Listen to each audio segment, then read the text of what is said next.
Hi, thanks for joining us on Resilience Radio, where we explore the art and science of thriving in a turbulent world. I'm your host, Dr. Linda Hoops. If you're listening to this show live and have a question or comment, we'd love to have you call in at 347-826-7314. That's 347-826-7314. You can find additional episodes on the web at blogtalkradio.com/resilience-radio. Good afternoon. Thanks for joining us on Resilience Radio. Did you know that more than 500,000 new businesses are started each month in the United States, and about half of those survive 5 or more years, and about a third of them survive more than 10 years? It's really hard work building a business. There are a lot of challenges on the road to success. And it's not only necessary for entrepreneurs to be resilient, but it's also important. Small businesses have generated more than 65% of the net new jobs in the U.S. since 1995 and employ almost half of the private sector workforce. When you look globally, the impact is even greater. As a small business owner myself, I'm very interested in nurturing entrepreneurship. Encouraging potential entrepreneurs and helping them anticipate and deal with the challenges is a topic that is very close to my heart. So I'm really delighted to talk to today's guest, an Atlanta entrepreneur, to have her share her story. Jana Boyle started the Mercantile, a specialty market, in 2008. And Jana, welcome to the show. Linda, thank you so much. It's such a pleasure to be on. Would you start by giving us just a little bit of the backstory? How did you come to be doing what you're doing? Sure. I worked for years in restaurants and just always loved food and wine and hospitality. And so I joined forces back in 2005 with a classically trained chef and came up with a concept where people could come and shop and take home chef-prepared meals to enjoy at home. And while they were there, hopefully pick up some really nice gourmet specialty grocery items for their pantry. And then, of course, there would always be wine to take home with those meals as well. So been doing this now for almost 7 years, and it's been a complete and total adventure. It's been a blast. I'm sure it has. Well, so I will just share with the audience that Jana's shop is not far from my house, and I've been a customer almost since the day they opened, and it really is a wonderful place.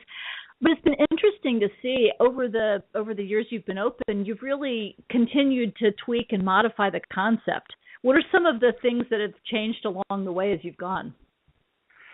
Well, I tell you, we opened at such a challenging time. The economy was in a terrible place around the time that we finally got our doors open. And we had hoped to be really your neighborhood source for really fine, fancy specialty foods like truffle oils and olive oils and really specially cured meats. And at that time, no one was really interested. Everyone was saving their dollars, and no one was really interested in buying those sorts of things for their kitchen or their pantry. So what we learned pretty quickly, though, however, is everyone was working really hard, so no one had time to cook.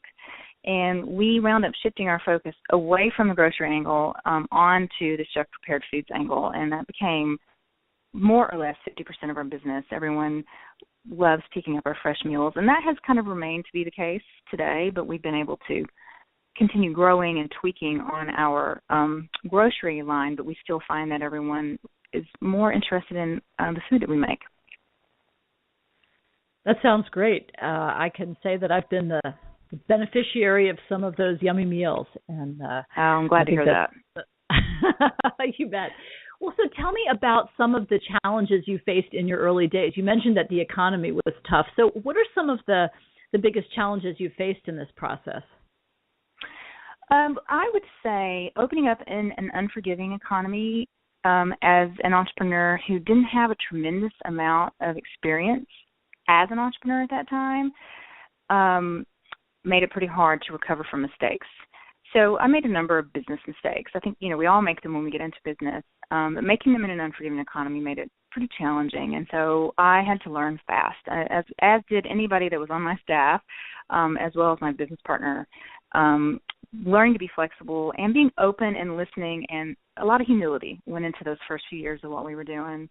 Another challenge that we faced is I had a very difficult time getting an alcohol license. We were under the impression we were going to be able to get one and sell wine, which is a crucial part of our concept. And we learned we couldn't get one. in our location, and we had to re-strategize, enlist help from the community, and basically get an ordinance changed at City Hall in order to apply for a license. And that was a tremendous experience and a tremendous challenge, but we did overcome it. And now we have a very strong wine program, which I'm really proud of. So that would be the first two things that we encountered within the first year that we opened. And I would say the third thing was sometimes when you're an entrepreneur and you're in charge of everything would be if personal challenges affect you, then they're going to probably affect your business. And so in 2010, my father became very, very ill. And running a business while caring for him was pretty tough.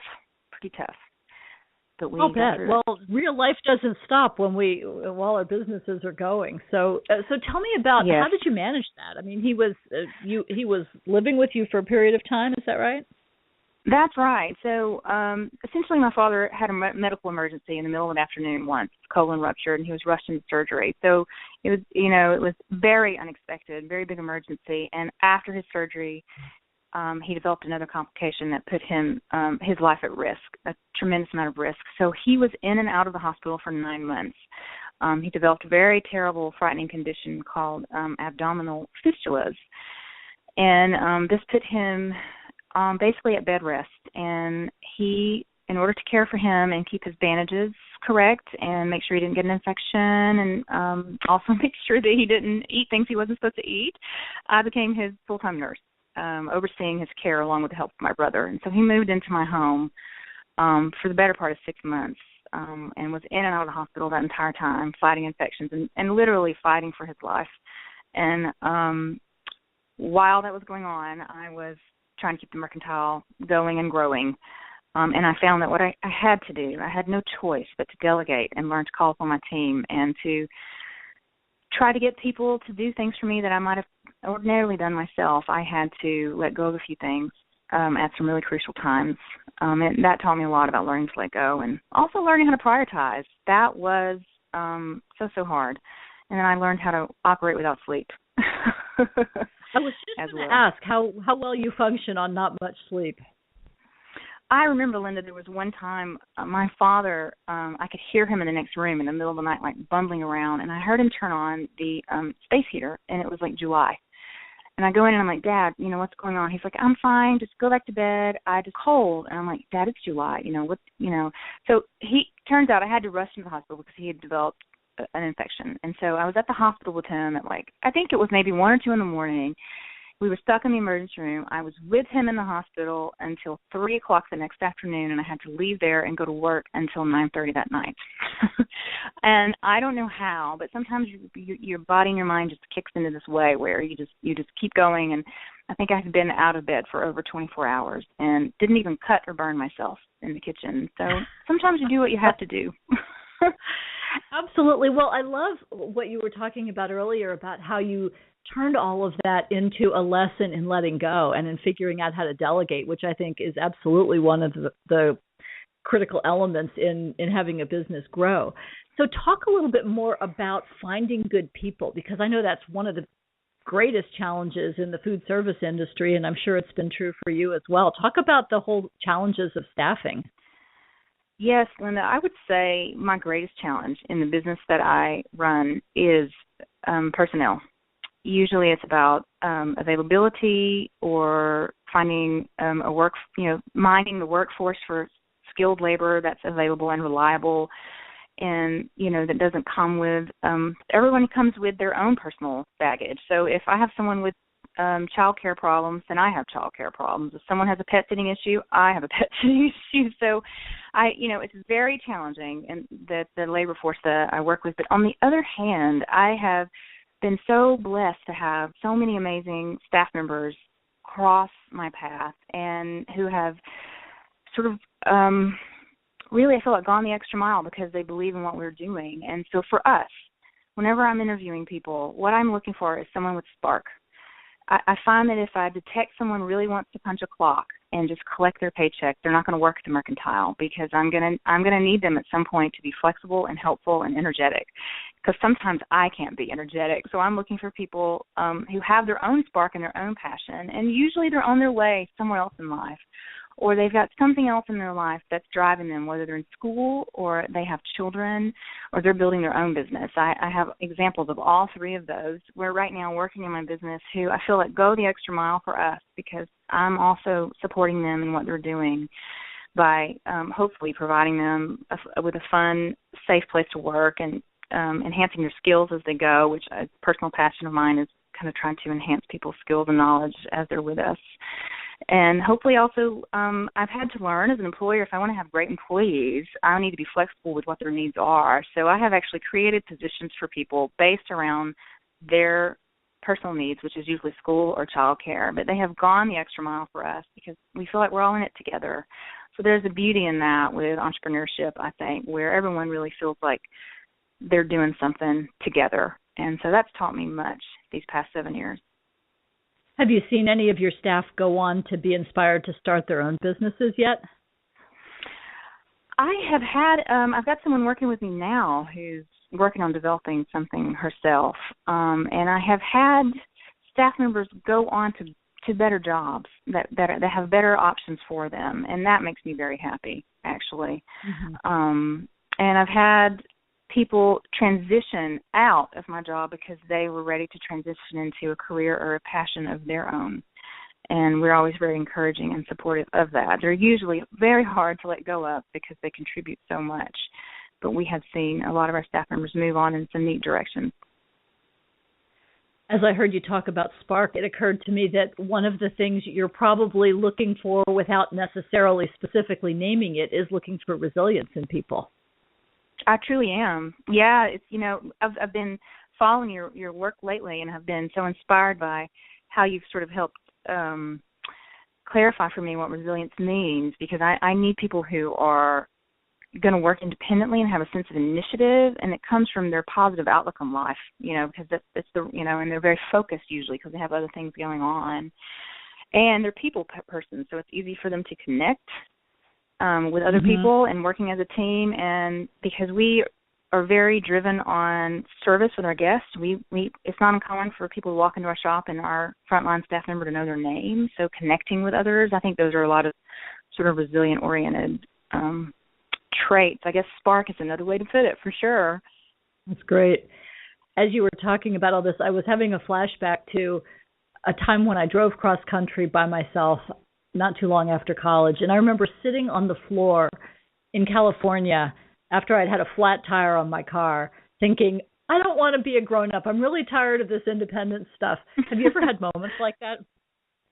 I absolutely have. I can't deny it. And it's tricky. When you're running a small business, everyone's looking to you for answers, and everybody needs a piece of you. And it's usually multifaceted. I have staff members, vendors, and guests who all, for one reason or another, need a piece of their leader. And so it can be depleting and also overwhelming, where I feel like I can't handle all this. I can't answer all these questions. And there were days when I was not sure how the checks were going to clear the bank that I had just written, and I just thought, you know what, I'm not doing this. I'm not doing a very good job, and I'm not good enough to do this. And really just wanted to run and hide. And when I feel like I want to run and hide, I usually take a quick walk around the block.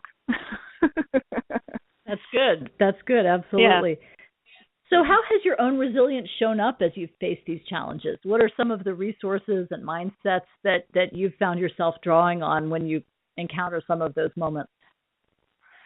Well, I tell you, I don't think early in the process I would have considered myself to be resilient the way I'm now sort of learning to define it as I've gotten a little older and got a little more experience. I would say I used to sort of define resilience as stamina.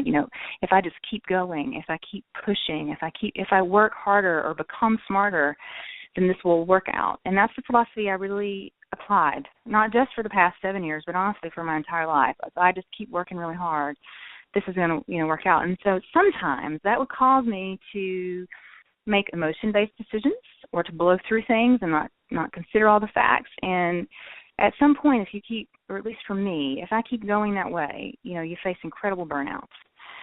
So I'm sort of reevaluating. I would say there's a lot of angles of resilience towards being determined and having a lot of stamina.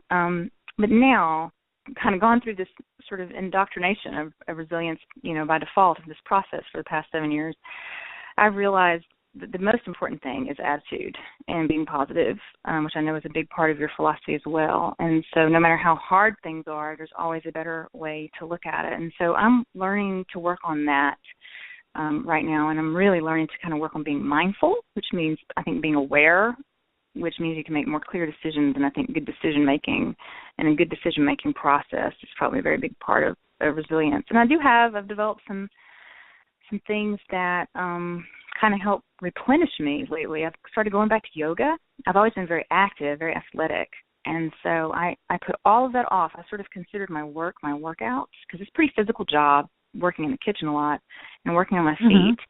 And I used to tell myself, you get your workout here, you don't need to worry about it. And I'm realizing how meditational and how important things like exercise and yoga are for me. And I have some authors that I love to read, so I'm kind of getting back to them. And I make as much time as I can for my brother and my parents. They're a very central part of my life.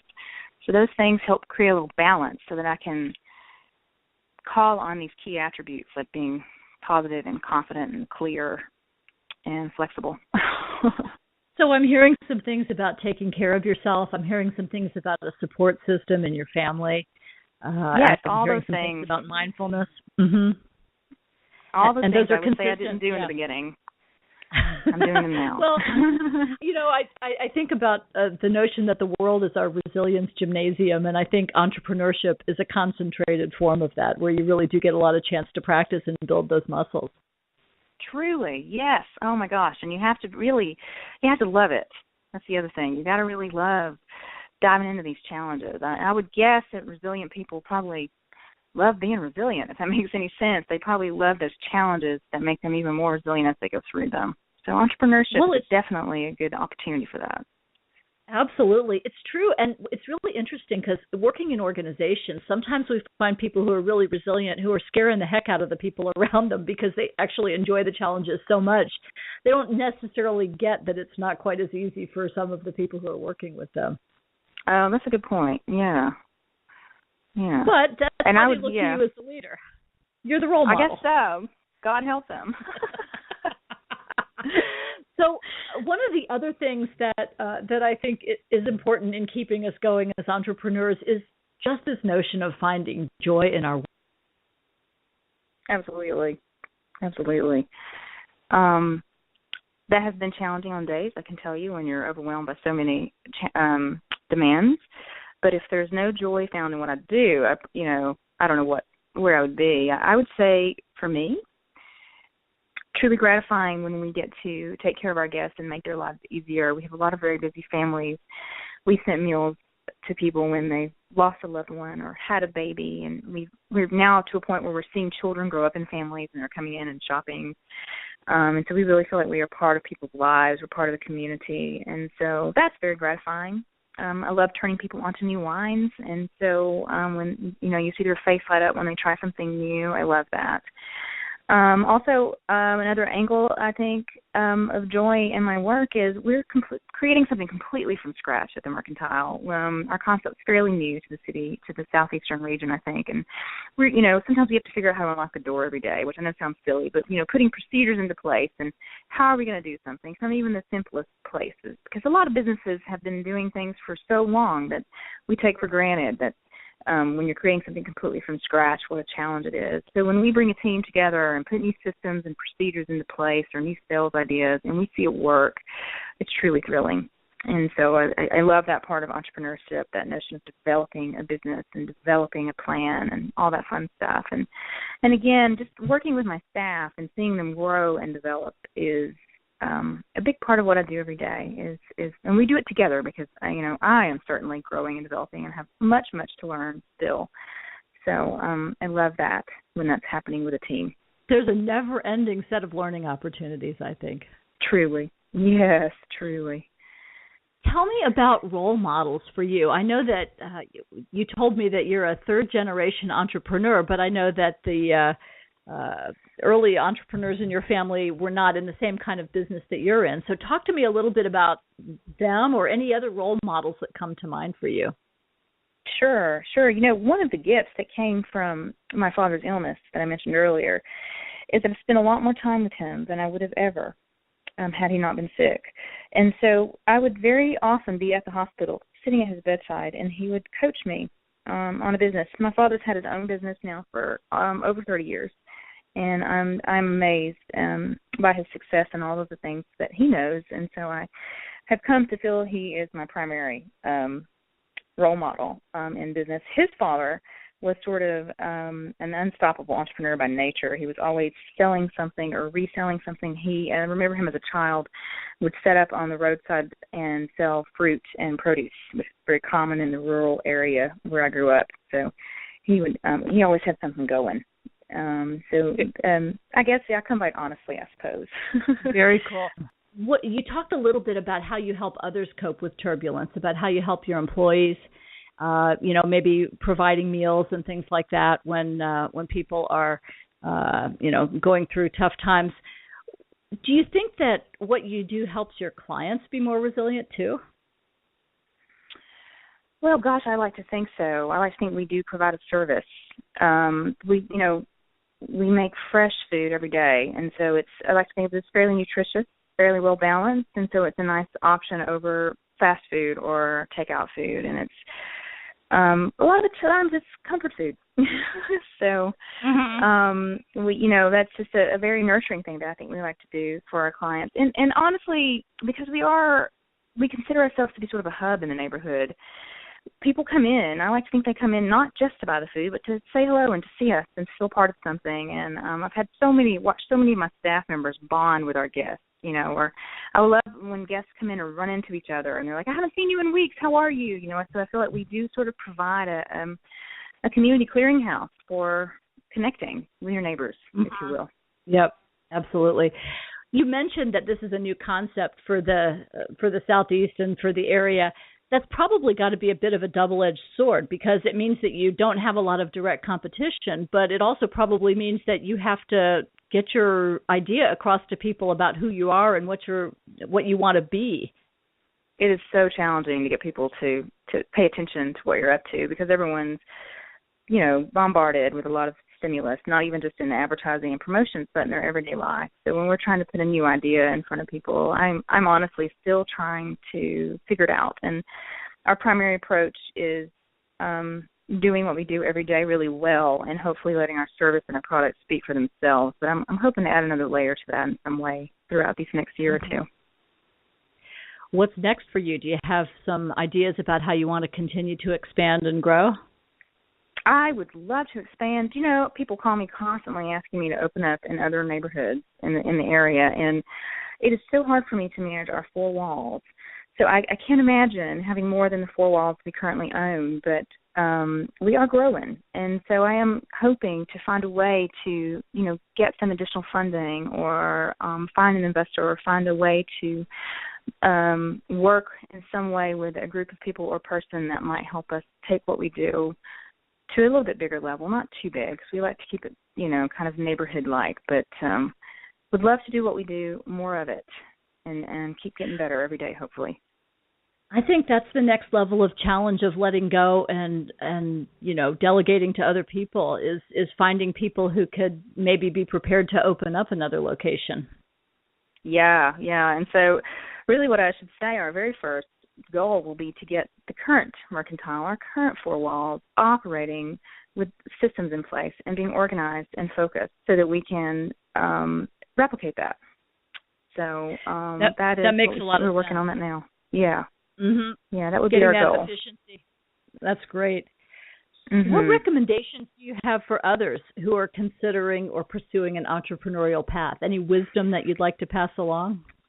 Oh my gosh, there's just so much I could talk about that. I would say the first thing is if someone's interested in getting involved in an entrepreneurial pursuit and it's their first time, there's some core questions they need to ask themselves as a person. They need to ask what their personal needs are, and they need to really closely evaluate their personal life because it's truly demanding getting into. I know at least in food entrepreneur, it is truly 24. It's around the clock challenge and job, and so you have to really ask, evaluate what your personal life is like, and because there will be sacrifices that will have to be made, at least temporarily at the beginning. And so you need a good support system. And if you are married, you need a supportive spouse. And really evaluate, how your lives are going to look down the road while you're going through this incredible journey. And many people come to me, thinking about going into business with others. And I would say evaluate very closely what it would be like to be in an entrepreneurial venture with partners, with business partners, because that can also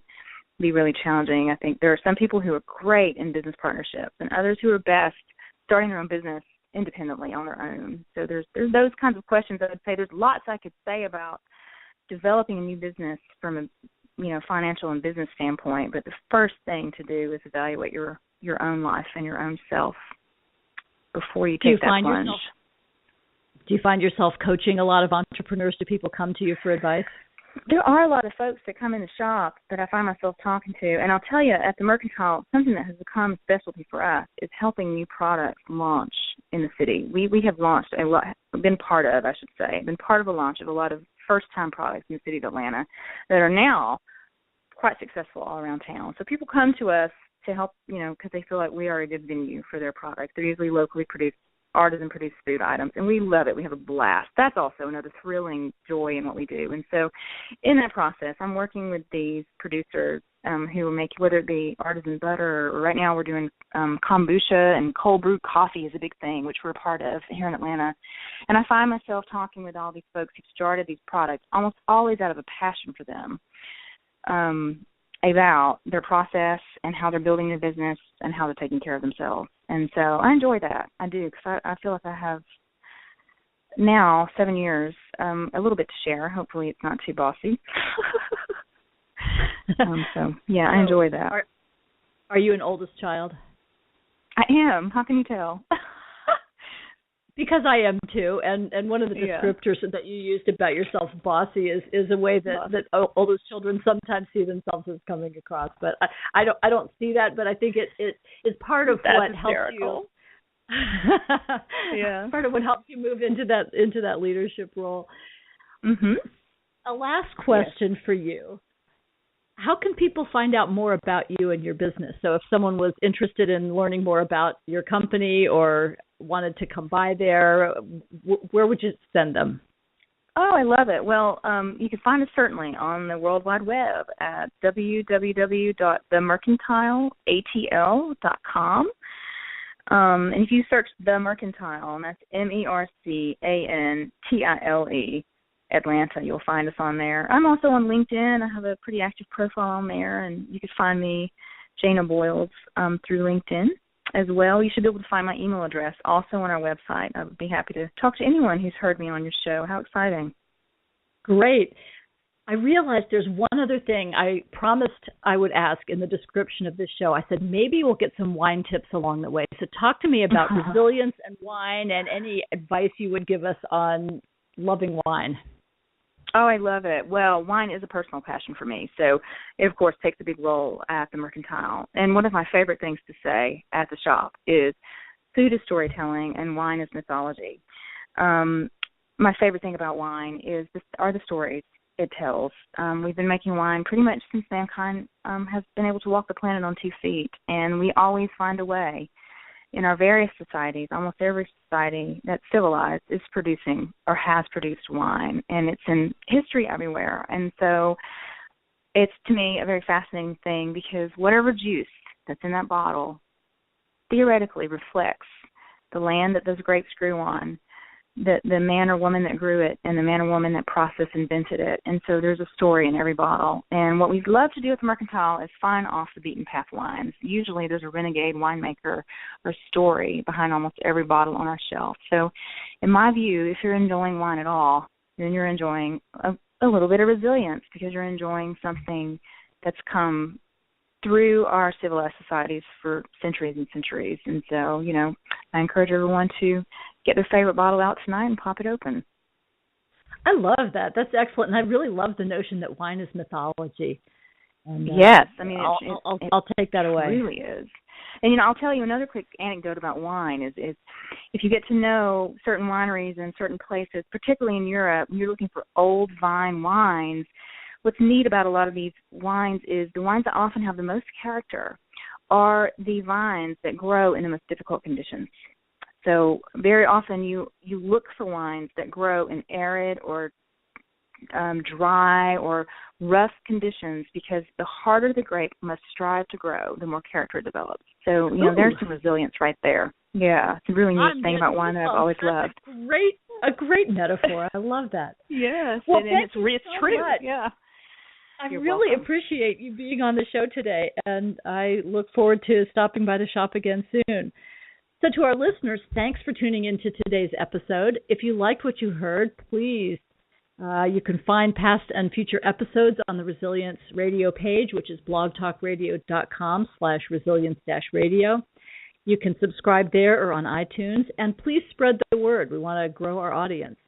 And please join us next week as we talk to guests Heather and Dan about how they dealt with the challenges of infertility. Thanks again for joining us, and have a great week.